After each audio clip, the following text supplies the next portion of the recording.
Good afternoon and welcome to the Christian Quality Engineer. I am Chris. I think one of the things I want to say is it's hard to take compliments. I know it sounds weird. My plant manager complimented me today. He told me that I have a problem with selling myself short with my skill and my talent. I think a lot of times it's hard to accept compliments because we know ourselves. And whenever we're out, we're putting on a show. I'm not saying we're hypocrites. I'm not saying that type of show.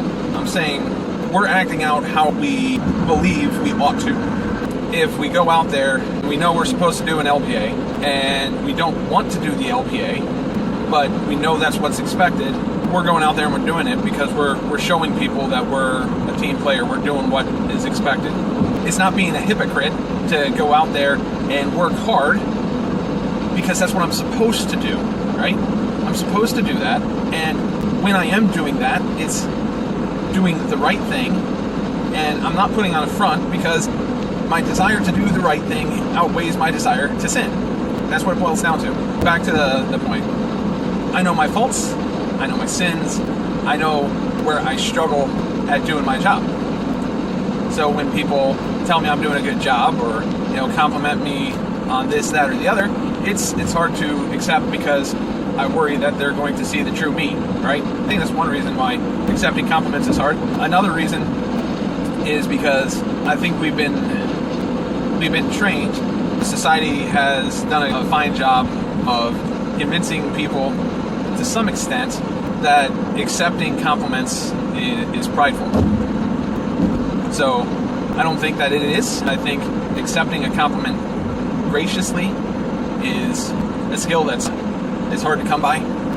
It doesn't take much. You just say, thank you, I appreciate the kind words. Boom, done. Live with it. You don't have to pretend like you didn't appreciate the words. You don't have to pretend like you're humble, because false humility is just as bad as pridefulness, right? False humility is lying. That's number two. The third reason why it's hard for people to accept compliments. Imposter syndrome, right? Because people don't want to broadcast their failings, we tend to see everybody's only good stuff, and of course everybody else also is doing the same thing as far as the issue number one, where they feel inside the desire to do the right thing even though they want to do the wrong thing, right? So that becomes another feed into the imposter syndrome. We see all these I'm good, I'm perfect things on Facebook, and we see the good side of people at work as well. But again, I think sometimes the imposter syndrome is, again, just an excuse to be bad at your job. If you feel like you're not doing well at your job, you should look to see why do you feel like you're not doing well at your job. Because it may not just be an imposter syndrome, it may be that you're not doing something you're supposed to be doing. Let's see, an example of both. Good imposter syndrome, you're sitting down to write a FEMA and you don't really know what the right words are to put into it, and you feel bad because you don't know how to word the failure mode or whatnot, or you wrote an 8D or something that you submit to the customer, and they look at it and they say, no, this isn't good enough.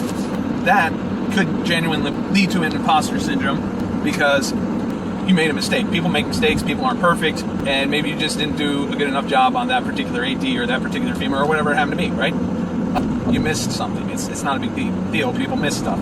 That can lead to a good, true, real imposter syndrome, like you're not good enough. Okay, now, a false imposter syndrome would be you were in a hurry because you wanted to get out for the last day before vacation, so you just pencil whip an AD or you pencil whip a FEMA because you're in a hurry, or you turn it in late because you were procrastinating, or anything like that. That's not imposter syndrome. That's genuine, real guilt and shame because you should have known better. You should have done better. Don't pencil whip. Don't be late. I'm going to wrap this up because I'm almost to my destination. I didn't even know I was going to go this way, but yeah, accepting compliments is hard to do. If this was helpful, like, share, and subscribe. If not, it doesn't matter. You still need to commit your work onto the Lord, just like everybody else. All right, thanks.